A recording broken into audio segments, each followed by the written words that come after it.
Hi hello friends, இன்றைக்கி இந்த வீடியோவில் என்ன பார்க்க போகிறோம்னா, ஜிவி பிரகாஷ் அப்புறம் சைந்தவிக்கு மேரேஜ் ஆகி கிட்டத்தட்ட 13 இயர்ஸ் ஆகுது.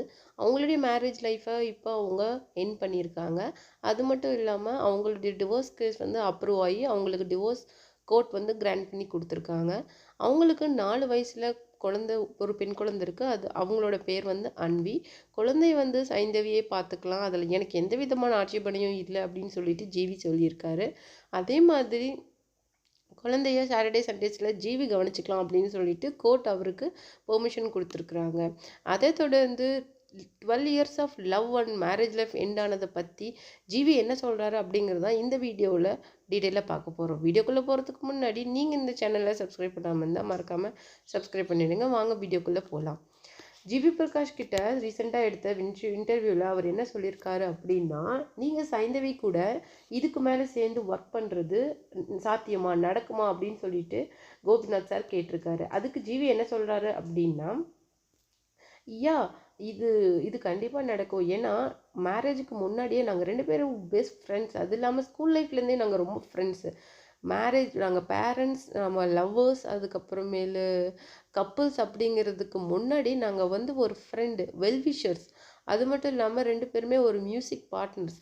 இப்போ நான் சைந்தவி 2 பேரும் சேர்ந்து ஒரு அப்படின்னா அஃப்கோர்ஸ் அவங்களுடைய ரெக்குவயர்மெண்ட் நான் இருந்தால் நான் கண்டிப்பாக அவங்கள எடுத்துக்குவேன். அவங்கள அவாய்ட் பண்ணுறதோ இல்லை அவங்கள கிராஸ் பண்ணி போகிறதோ நாங்கள் பண்ண மாட்டோம்.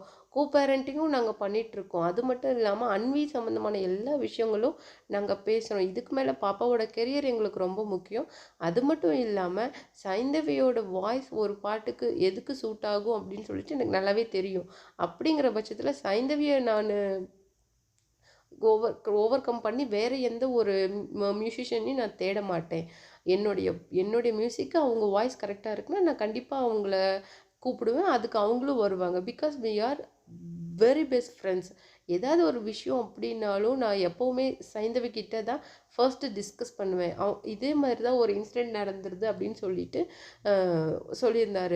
தனுஷ் கூட ஒரு மூவி பண்ணிகிட்டு இருக்கும்போது அப்போ என்ன ஆச்சு அப்படி சொல்லிட்டுனா, இந்த எள்ளுவயிறு பூக்களி அப்படிங்கிற சாங் வந்து வேறு ஒரு சிங்கர் தான் பாட வேண்டியதாக இருந்துச்சு. பட் அவங்களுடைய டேட்ஸ் அப்போ எங்களுக்கு கிடைக்காததுனால சைந்தவியவே பாட வைக்கலாமா, கொஞ்சம் வாய்ஸ் சேஞ்ச் பண்ணி அப்படின்னு சொல்லிட்டு நான் திங்க் பண்ணிகிட்டு இருந்தப்போ, ஏன் அதை ட்ரை பண்ணி பார்க்கக்கூடாது அப்படின்னு சொல்லிட்டு நான் சைந்தவி கிட்ட கேட்டப்போ, நான் பண்ணுறேன், அதில் ஒன்றும் ப்ராப்ளம் இல்லை அப்படின்னு சொல்லிட்டு சொல்லியிருந்தாங்க. அப்போ வந்து அவங்க பண்ணினது அது சூப்பர் ஹிட்டாக மாறி போச்சு. இந்த மாதிரி சைந்தவி எங்கள் லைஃப்பில் நிறைய மேஜிக் பண்ணியிருக்காங்க அப்படின்னு சொல்லிட்டு ரொம்ப சந்தோஷமாக சொல்லியிருந்தார்.